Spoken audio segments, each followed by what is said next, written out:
کرسی نشین پر تشریف فرما معتمد عمومی کل ہند مجلس اتحاد المسلمین جناب الحاج احمد پاشا قادری صاحب،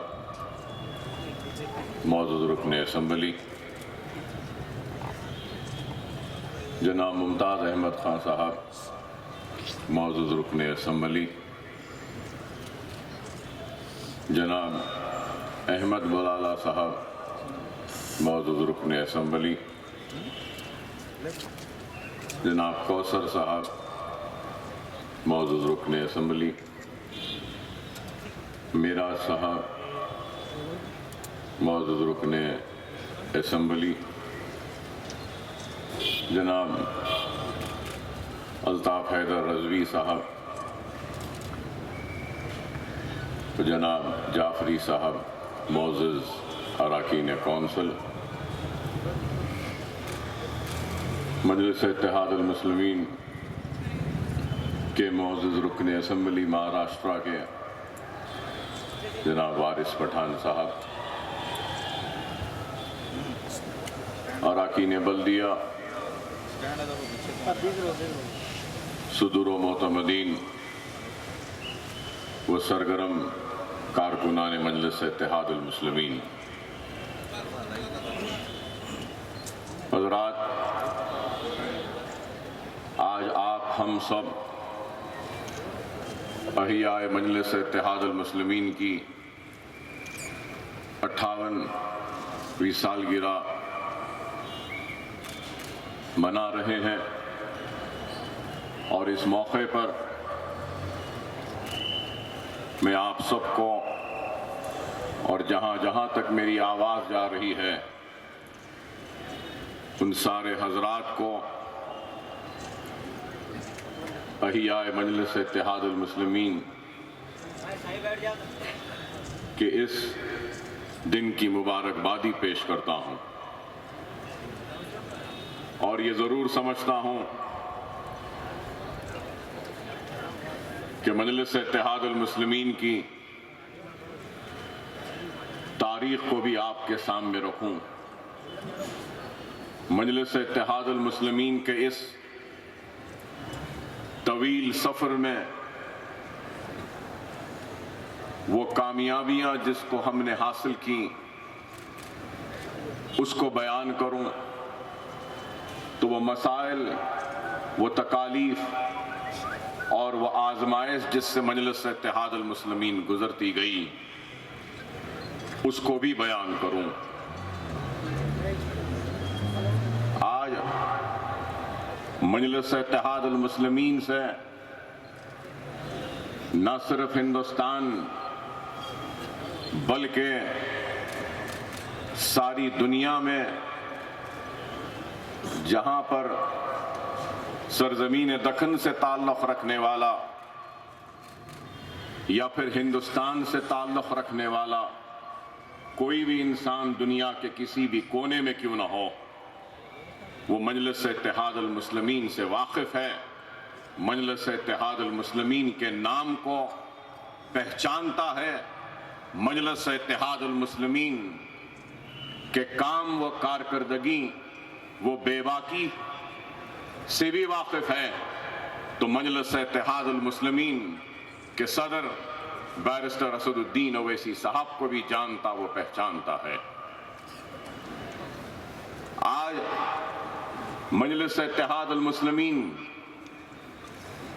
کی کامیابیوں کی وجہ سے جس بلندی پر مجلس آج کھڑی ہے تو ساری دنیا اس کو دیکھ رہی ہے، تو کوئی رش کر رہا ہے اس پر،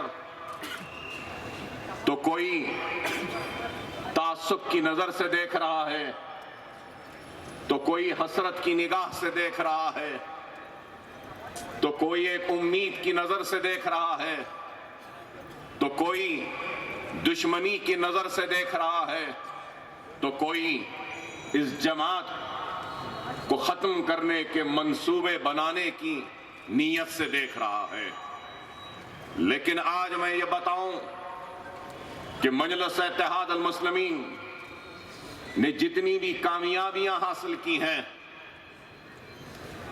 یہ اس کامیابی کا صحرا فخر ملت علیہ رحمہ کو جاتا ہے، تو اس کامیابی کا صحرا سالار ملت کی دور اندیش قیادت کو جاتا ہے، تو اس کامیابی کا صحرا فخر ملت وہ سالار ملت کے ساتھ میں رہ کر ہر ان کی آواز پر، ہر ان کی بات پر لبیک کہنے والے ان رفقا، ان قائدین کو جاتا ہے۔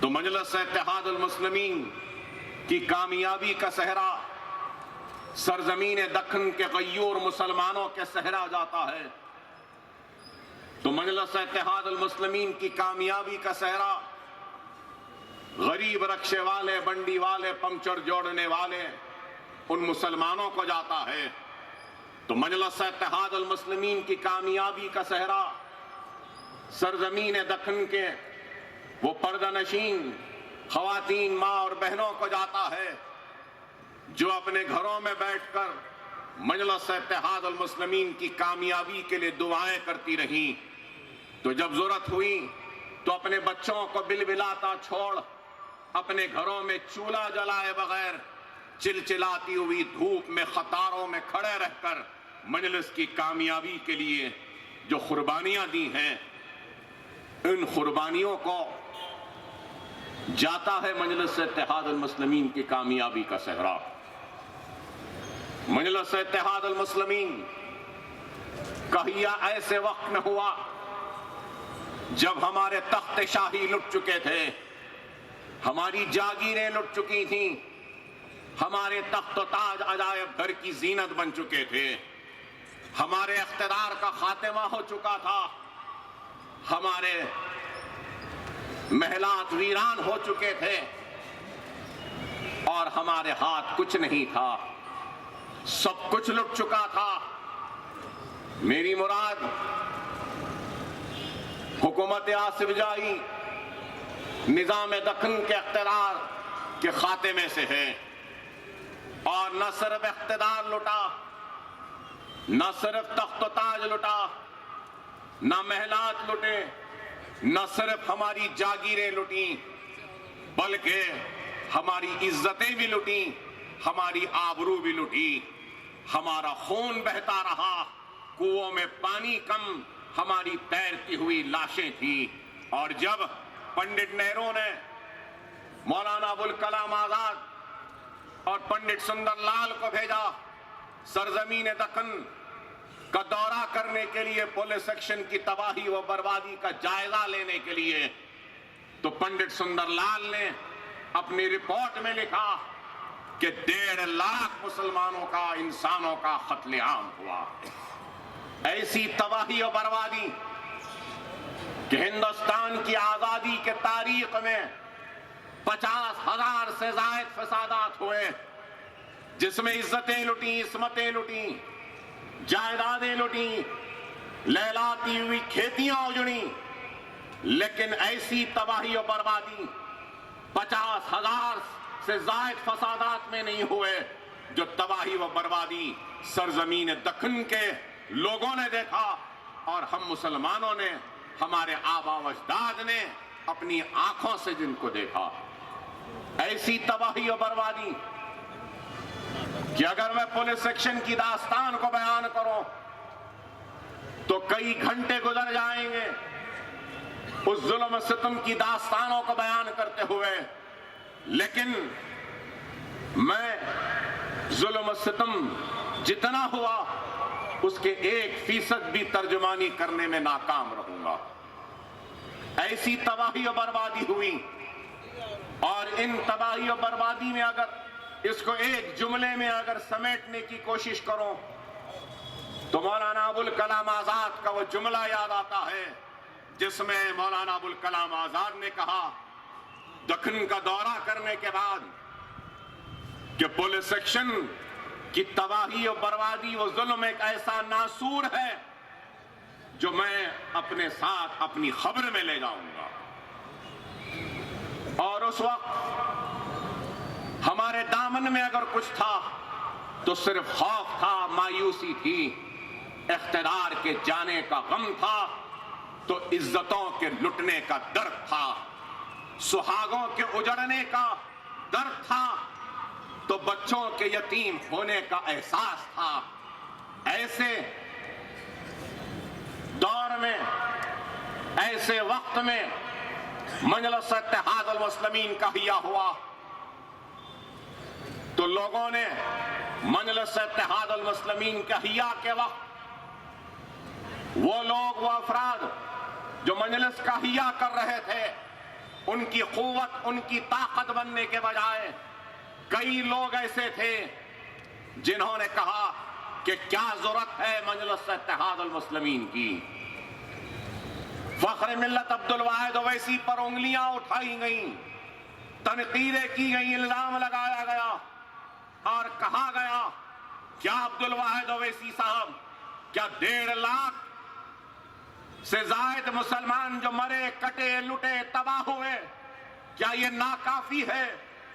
ہمارے تخت شاہی لٹ چکے، ہمارے ایوان ویران ہو چکے، ہمارے درباریں اجڑ چکی، محلات ویران ہو گئے، لہلاتی ہوئی کھیتیاں اجڑ گئیں، کیا یہ ناکافی ہے؟ کیا آپ احیاء مجلس اتحاد المسلمین کے ذریعے کیا اور جانوں کی قربانی دینا چاہتے ہیں؟ کیا اور کون سی تباہی و بربادی آپ لانا چاہتے ہیں جو مجلس اتحاد المسلمین کا احیا کر رہے ہیں؟ لیکن فخر ملت علیہ رحمہ نے ان تنقیدوں کی پرواہ نہیں کی، ان انتظامات کی پرواہ نہیں کی، مجلس اتحاد المسلمین کا احیا کیا اور اپنی جد و جہد کا آغاز کیا۔ اور جب جد و جہد کا آغاز کیا تو مجلس اتحاد المسلمین کے پاس اپنا خود کا کوئی سیاسی دفتر نہیں تھا۔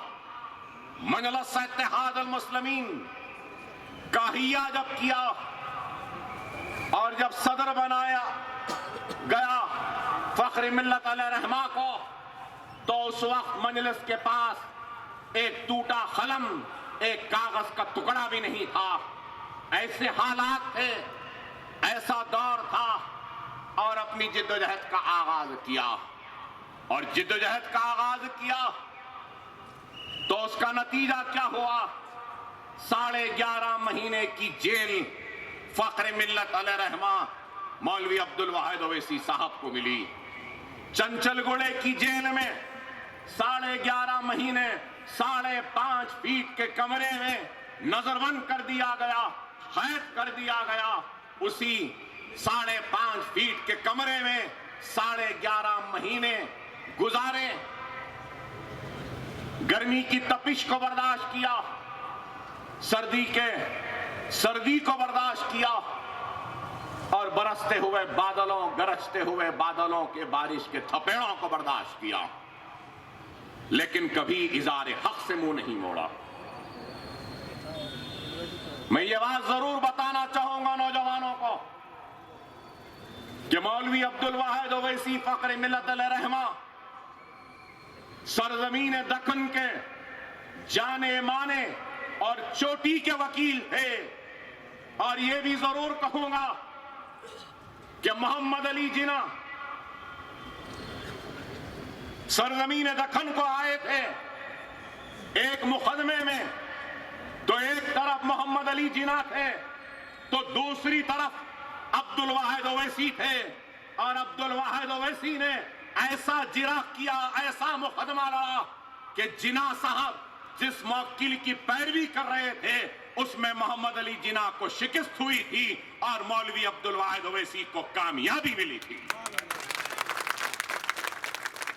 نظام دکن نے اپنے اس پٹ پر ایسے ہاتھ مار کر کہا کہ سرزمین دکن میں بھی ایسے وکلا ہیں جو محمد علی جناح کو شکست دے سکتے ہیں۔ ایسے چوٹی کے وکیل مولوی عبدالواحد اویسی اپنی وکالت کو چھوڑ دی، اپنی پریکٹس کو چھوڑ دیا، اور مجلس اتحاد المسلمین کے احیا اور یہ خوف اور مایوسی میں مبتلا مسلمانوں کے ذہنوں سے خوف اور مایوسی کے بادلوں کو ہٹانے کا بیڑا اٹھایا۔ اور آج مجلس اتحاد المسلمین کا اتنا شاندار دفتر ہے، یہ دارالسلام ہے، یہ اتنی بلند عمارتیں ہیں، تو آج یہ سب کچھ کیسے ممکن ہوا؟ یہ سب کچھ ممکن ہوا تو صرف اور صرف اتحاد کی وجہ سے اور قربانی کی وجہ سے، وہ دور اندیشی کی وجہ سے۔ لیکن آج ہم کو اپنی تاریخ کو بھولنا نہیں چاہیے۔ وہ قوم جو اپنے ماضی کو بھلا دیتی ہے تو مستقبل میں کبھی کامیاب و کامران نہیں ہو سکتی۔ اور ہم کو اپنے ماضی کو یاد رکھنا ہوگا، اپنے تاریخ کو یاد رکھنا ہوگا کہ مجلس اتحاد المسلمین نے اپنی جد و جہد کا آغاز کیا تو مجلس کو جیل ملی، مجلس کے قائدین کو اذیتیں و مصیبتیں ملیں، لیکن مجلس نے ان اذیتیں و مصیبتوں کی پرواہ کیے بغیر کام کیا۔ مجلس کا احیاء ہوا تو مجلس کا سب سے پہلا نعرہ کیا تھا؟ مجلس نے اپنے احیاء کے وقت سب سے پہلے فخر ملت علیہ رحمان نے اگر کچھ کہا اور نعرہ دیا تو یہ دیا کہ اے مسلمانوں، کلمے کی بنیاد پہ منظم ہو جاؤ، متحد ہو جاؤ۔ دوسرا نعرہ دیا تو احیاء مجلس کے ذریعے ہم مسلمانوں کی تعلیمی پسماندگی کو دور کریں گے۔ تیسرا نعرہ دیا تو یہ دیا کہ احیاء مجلس کے ذریعے ہم مسلمانوں کی کمزور معیشت میں ایک استحکام بخشیں گے۔ اور اس کے بعد جو نعرہ دیا احیاء مجلس کے وقت وہ یہ تھا کہ مجلس اتحاد المسلمین سیاسی میدان میں جدوجہد کرے گی، انتخابات میں حصہ لے گی۔ مجلس نے یہ نہیں کہا احیاء کے وقت کہ ہم سیاست میں حصہ لیں گے، یا ایم ایل اے یا ایم پی یا کونسلر یا پھر اقتدار کے ایوانوں میں بیٹھنے کا کام کریں گے۔ مجلس نے اپنے احیاء کے وقت سب سے آخر میں اگر کچھ کہا تو انتخابات میں حصہ لینے کی بات کہی۔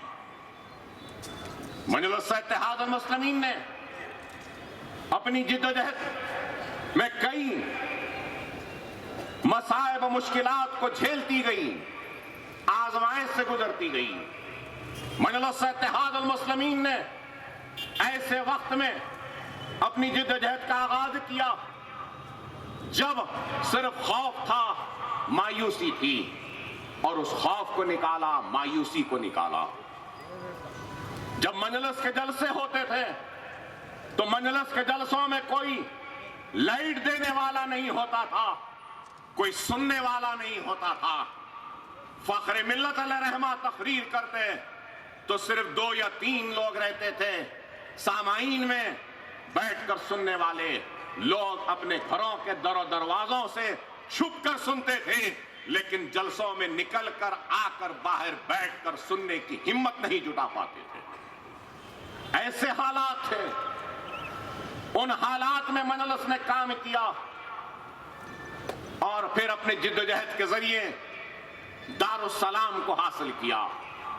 نہ صرف دارالسلام کو حاصل کیا بلکہ وہ دارالسلام جو پولیس سیکشن کے بعد ویران ہو چکا تھا، دارالسلام کی ویرانیت کو ختم کیا اور نئے اجالوں کے ساتھ دارالسلام کو روشن کیا، منور کیا۔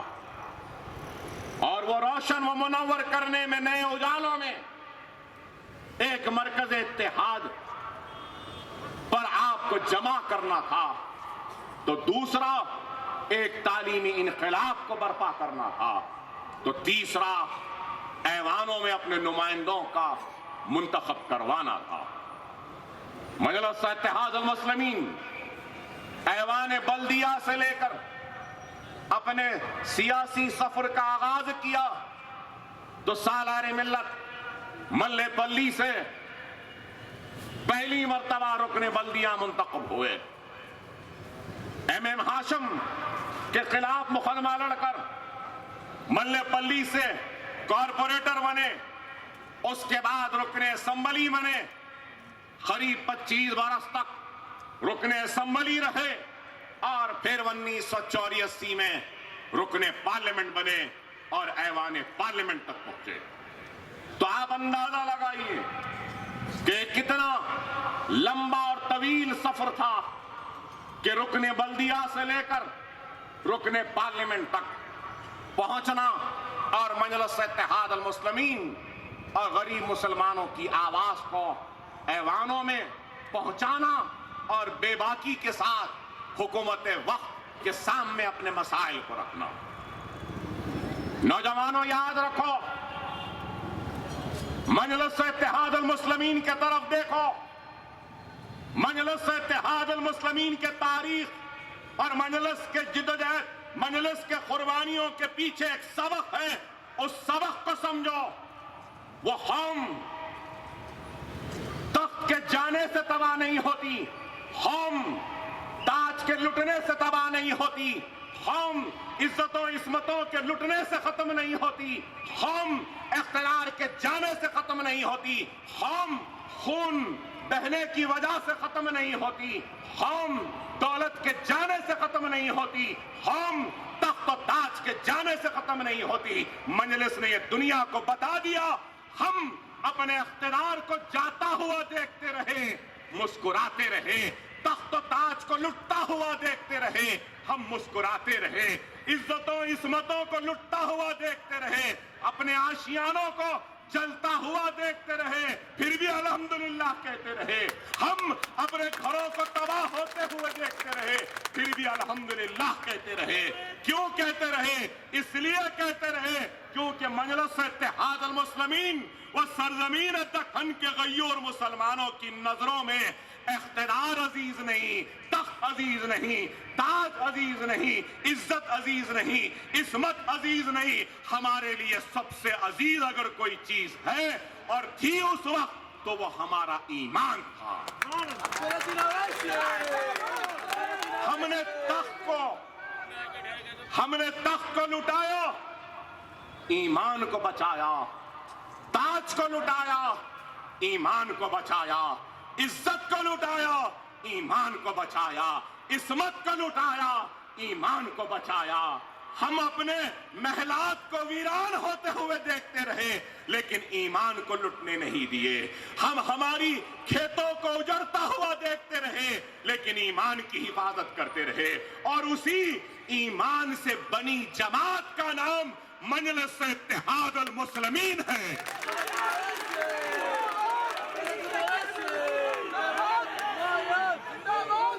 یہ ہے مجلس اتحاد المسلمین. یاد رکھو نوجوانوں، چاہے کچھ ہو جائے اپنے ایمان کو لٹنے نہیں دینا. ایمان کا مطلب کیا ہے عربی میں؟ زوال شکست کو ایمان کہتے ہیں. زوال شکست کو ایمان کہتے ہیں. ایمان اتنا مضبوط کرو کہ تم شکست کو زوال دے سکو. یہ مجلس اتحاد المسلمین ہے جو شکست کو زوال دیتی ہے. مجلس اتحاد المسلمین ایک طاقت بن کے ابھر رہی ہے. تو کیوں بن کے ابھر رہی ہے؟ مجلس کے پاس اخلاص ہے، مجلس کے پاس خلوص ہے، مجلس کے پاس اپنے بھائیوں کے درد کا احساس ہے، ان کے تکلیف کا احساس ہے، ان کے سینوں میں سلگتی ہوئی آگ کے گرمی اور اس کے تپش کا احساس ہے. مجلس اتحاد المسلمین آپ کے دلوں کی آواز ہے. اور آج مجلس اتحاد المسلمین اگر ہندوستان کے کونے کونے میں جا رہی ہے تو مجلس کوئی نیا فارمولا لے کر نہیں جا رہی ہے. مجلس کوئی نئی ترکیب لے کر نہیں جا رہی ہے. مجلس اتحاد المسلمین اگر آج یو پی جا رہی ہے، بہار جا رہی ہے، بنگال جا رہی ہے، اگر ہندوستان کے کونے کونے تک جا رہی ہے، کشمیر سے لے کے کنیا کماری تک جا رہی ہے اور جائے گی، تو صرف اور صرف فخر ملت علیہ رحمہ کے ان خواب کو لے کر جائے گی تو سالار ملت کی وہ کامیابیوں کو لے کر جائے گی۔ ہم کوئی نئی بات لے کر نہیں جا رہے۔ آج میں چیلنج کرتا ہوں اور پوچھنا چاہتا ہوں ہندوستان کی ہر سیاسی جماعت سے، بتاؤ کون سی ایسی سیاسی جماعت ہے جس کا اتنا بڑا دفتر ہے؟ میں چیلنج سے پوچھنا چاہتا ہوں ہندوستان کی کون سی ایسی سیاسی جماعت ہے جو اپنے سیاسی دفتر میں تعلیمی مراکز کو قائم کر دی؟ کون سی ایسی سیاسی جماعت ہے جس کا خود کا دواخانہ ہے؟ کون سی ایسی سیاسی جماعت ہے جس کا خود کا میڈیکل کالج ہے؟ کون سی ایسی سیاسی جماعت ہے جس کا خود کا انجینئرنگ کالج ہے؟ کون سی ایسی سیاسی جماعت ہے جس کا خود کا MBA کالج ہے؟ کون سی ایسی سیاسی جماعت ہے جس کا فارمیسی کالج ہے؟ کون سی ایسی سیاسی جماعت ہے جس کا خود کا کالج آف آرکیٹیکچر ہے؟ کون سی ایسی سیاسی جماعت ہے جس کا نرسنگ کالج ہے؟ کون سی ایسی سیاسی جماعت ہے، میں پوچھنا چاہتا ہوں، جو غریب بچوں کے لیے مفت تعلیم کا انتظام کے لیے مدرسے اسکول چلا رہی ہے؟ کیا ہے کوئی؟ ارے آج مجلس نے یہ کام کیا، ارے یہ عمارتیں کھڑی ہیں اپنی بلندی کے ساتھ، تو مجھے صرف سالار ملت کا وہ جملہ یاد آتا ہے، کاش کہ اللہ نے تھوڑی مہلت دے دی ہوتی سالار کو تو یہ عمارتوں کو کھڑا ہوا دیکھ سکتے۔ پورے چھت پڑ چکے تھے ان عمارتوں کے، بار بار مجھے ایک ہی جملہ کہتے تھے، میاں یہ عمارت کب مکمل ہوگی؟ میاں یہ عمارت کب مکمل ہوگی؟ میاں اس عمارت کو مکمل کر دو۔ میں کہتا تھا ہاں بابا کر رہے ہیں، جتنا جلدی ہو سکتا کر رہے ہیں۔ مجھے یاد آتا ہے سالار کا وہ جملہ، اپنے انتقال سے 15 دن پہلے مجھے بولے، میاں زندگی کی خواہش ہے کہ آنکھ بند ہونے سے پہلے یہ دارالسلام کی عمارت کو مکمل دیکھ لوں، میری آنکھ بند ہونے سے پہلے یہ دارالسلام کی مکمل عمارتیں دکھا دو میاں۔ ارے یہ تڑپ،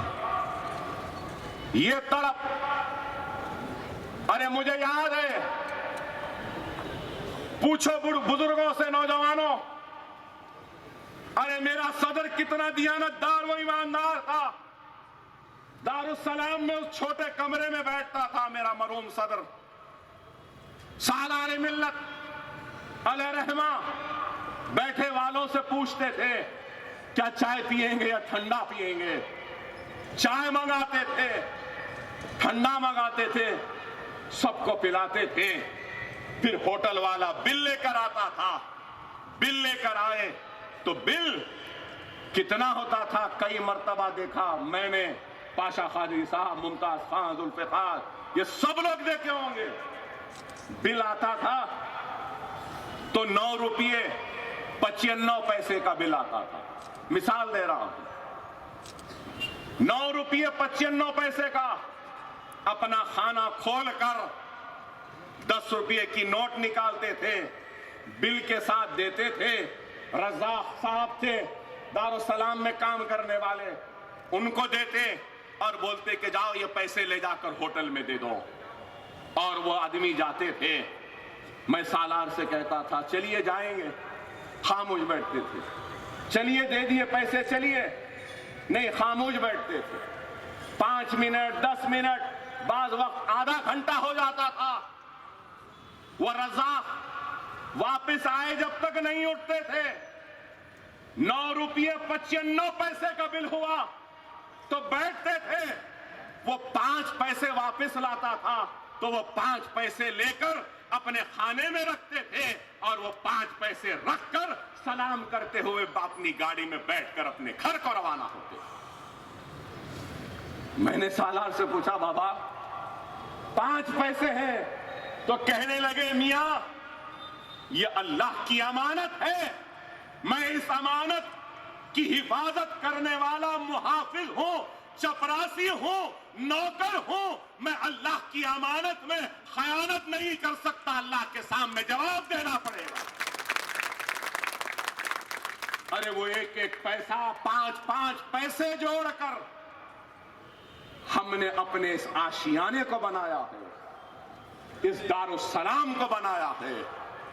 زندگی کٹ گئی اس چھوٹے سے کمرے میں، آدھی زندگی کٹ گئی موٹر سائیکل پر، بچی ہوئی زندگی کٹی تو جیپ میں کہیں چلتی تھی کہیں رک جاتی تھی، کبھی چلتی تھی تو کبھی رک جاتی تھی، اور آج ہم سب اتنے کھلے ہال میں بیٹھتے ہیں، اتنے عالی شان دفتر میں بیٹھتے ہیں، اور ایسا دفتر کہ اوپر بھی ہے نیچے بھی ہے، بڑے بڑے ہال ہیں۔ اپنی عظمت کو کس بے باکی کے ساتھ دارالسلام آج بیان کر رہا ہے۔ سنو اے مسلمانوں، یہ تمہاری عزت، تمہارا اتحاد اور تمہارے غرور کی نشانی بن کر کھڑا ہے۔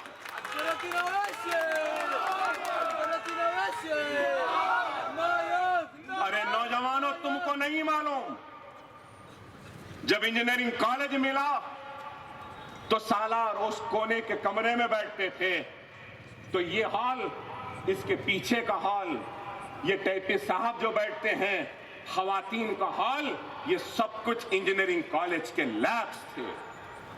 اور وہ وہاں جو جھاڑ ہے، اس جھاڑ کے نیچے انجینئرنگ کے بچوں کو بٹھا کر پڑھایا کرتے تھے۔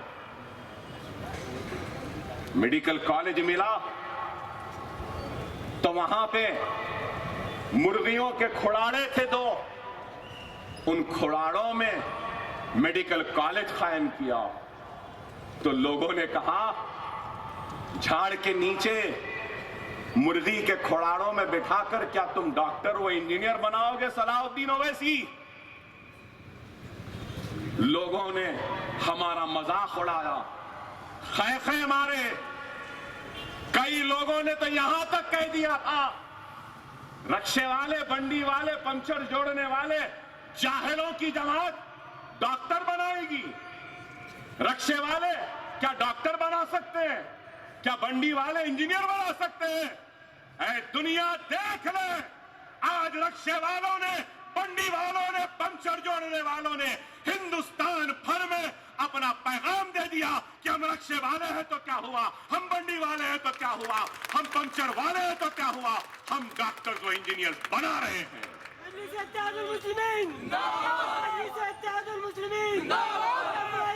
ارے بتاؤ میرے بھائی، ارے مجھے سالار کے وہ جملے یاد آتے ہیں کہ اس دواخانے و کالجز کی در و دیوار میں میرا پسینہ ہے تو بارگاہ رب العزت میں فریاد لے کر اور سبز گنبد والے سرکار مدینہ کی بارگاہ میں وہ پیش ہونے والے میرے آنکھوں کے آنسو بھی ہیں۔ یہ جملے ہوتے تھے سالار کے۔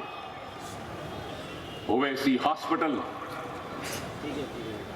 اسرا ہاسپٹل، آج میں پرسوں ہی بیٹھ کر گن رہا تھا، آج تک کبھی نہیں گنا۔ سنو مجلس اتحاد المسلمین کے چاہنے والوں، ٹوٹا قلم کاغذ نہیں تھا ہمارے پاس۔ میڈیکل کالج، اویسی ہاسپٹل، اسرا ہاسپٹل، ہمارے ہیلتھ سینٹر، ان سب کو لے لیں تو مکمل رقبہ کتنا ہے آپ کو معلوم؟ کتنا ہے معلوم آپ کو؟ 13,47,000 اسکوائر فٹ کا رقبہ ہے۔ 13 لاکھ میرے بھائی، 13,47,000 اسکوائر فٹ کا ایریا ہے میڈیکل کالج، اویسی ہاسپٹل و اسرا ہاسپٹل۔ اگر یہ کیمپس لے لیں 13 لاکھ اور یہ کیمپس کو ملا لیتے ہیں تو آپ کو معلوم کتنا رقبہ ہے؟ قریب 23 لاکھ 2000 اسکوائر فٹ کا رقبہ ہے۔ 23 لاکھ اگر آج بنانے چاہیں تو کم از کم 2000 روپے تو لگیں گے نا، کم از کم 23 لاکھ 2000 روپے سے کتنا ہوا میرے بھائی؟ آپ خود اندازہ کر لو۔ سالار کہتے تھے، مجھے یاد ہے، بزرگوں کو یاد ہوگا، سالار کہتے تھے ٹوٹا قلم و کاغذ نہیں ملا۔ آج مجلس کے اثاثے 400 کروڑ سے زائد ہے۔